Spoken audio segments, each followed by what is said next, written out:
Assalamualaikum.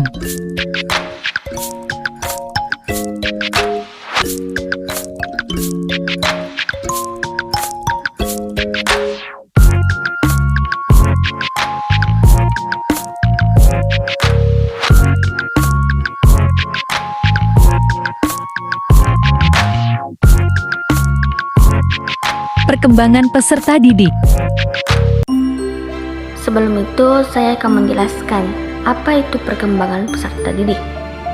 Perkembangan peserta didik memiliki arti suatu tahapan perubahan seorang peserta didik, baik fungsi-fungsi, pola pikir, moral, fisik, maupun psikisnya menuju tahapan selanjutnya yang saling berkesinambungan. Mempelajari perkembangan peserta didik merupakan suatu keharusan bagi setiap pendidik. Proses perkembangan peserta didik atau siswa. Definisi perkembangan adalah perubahan yang terjadi apabila pada aspek psikis setiap individu untuk menuju ke arah yang lebih sempurna dalam kurun waktu tertentu secara kontinu untuk mendapatkan sesuatu hal yang baru sepanjang hayat. Oleh karena itu, agar tujuan pendidikan dapat tercapai secara efektif dan efisien, maka setiap orang yang terlibat dalam pendidikan tersebut yang dapat memahami tentang perilaku individu sekaligus.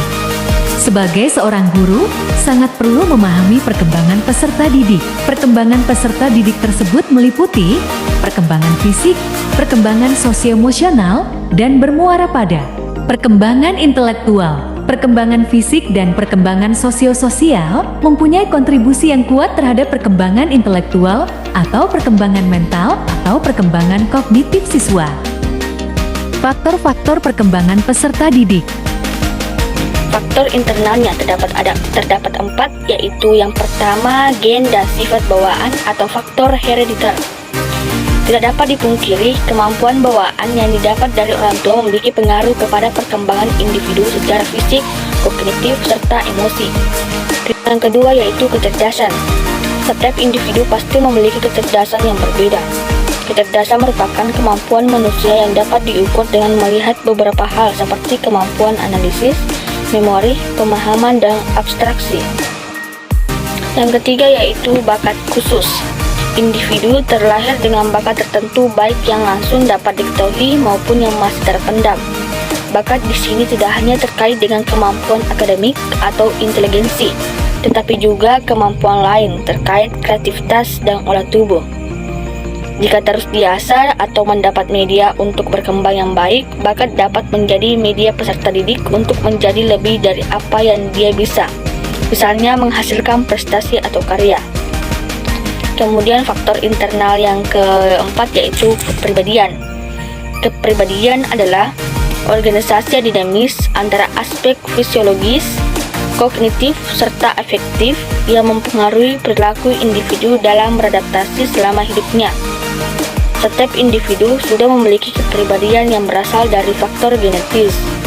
Seiring berjalannya waktu, mungkin ada penyesuaian kepribadian, tetapi tidak akan berubah secara drastis. Pada faktor eksternal terdapat 3. Yang pertama, kesehatan dan nutrisi. Kondisi fisik sangat mempengaruhi kemampuan peserta didik dalam melakukan proses belajar. Maslow dalam hierarki kebutuhannya menekankan pemenuhan kebutuhan fisiologis adalah dasar sebelum individu memenuhi kebutuhannya yang lain. Peserta didik yang sehat dapat menjalankan kegiatan dengan optimal.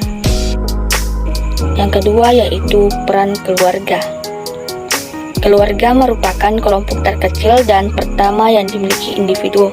Sebagai sekolah pertama, penanaman dasar-dasar pengetahuan kepada individu sangat mempengaruhi proses perkembangan di masa selanjutnya. Ketiga yaitu lingkungan sosial. Peserta didik memiliki lingkungan sosial tempatnya berkembang yang berpengaruh pada kondisi fisik, psikologis, serta kognitif. Lingkungan di sini terkait dengan segala hal di sekitar individu, baik itu orang lain, kondisi lingkungan, fasilitas, bahkan media sosial yang tidak terlihat bentuk secara fisiknya. Fase-fase perkembangan peserta didik. Fase pertama yaitu perkembangan fase bayi dan kanak-kanak. Secara kronologis menurut urutan waktu, masa bayi berlangsung sejak seorang individu di manusia dilahirkan dari rahim ibunya sampai berusia sekitar setahun. Sedangkan masa kanak-kanak adalah masa perkembangan berikutnya, yakni dari usia setahun hingga usia sekitar 5 atau 6 tahun. Perkembangan biologis pada masa-masa ini berjalan pesat, tetapi secara sosiologis ia masih sangat terikat oleh lingkungan keluarganya. Oleh karena itu, fungsionalisasi keluarga pada fase ini penting sekali untuk mempersiapkan anak terjun ke dalam lingkungan yang lebih luas, terutama lingkungan sekolah. Fase kedua yaitu perkembangan fase anak-anak. Masa anak-anak berlangsung antara 6 sampai 12 tahun dengan ciri-ciri memiliki dorongan untuk keluar dari rumah dan memasuki kelompok sebaya.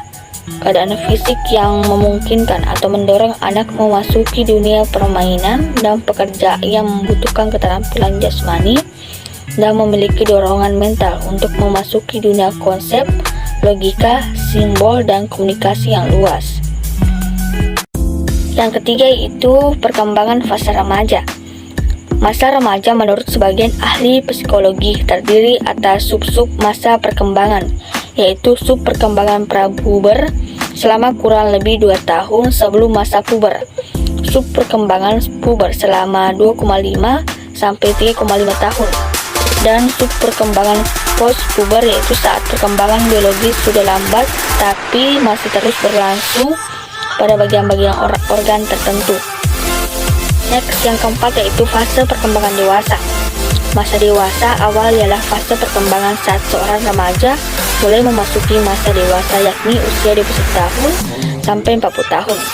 Sebelum memasuki masa ini, seorang remaja terlebih dahulu berada pada tahap amban dewasa atau masa remaja akhir yang biasanya berlangsung 21 atau 22 tahun.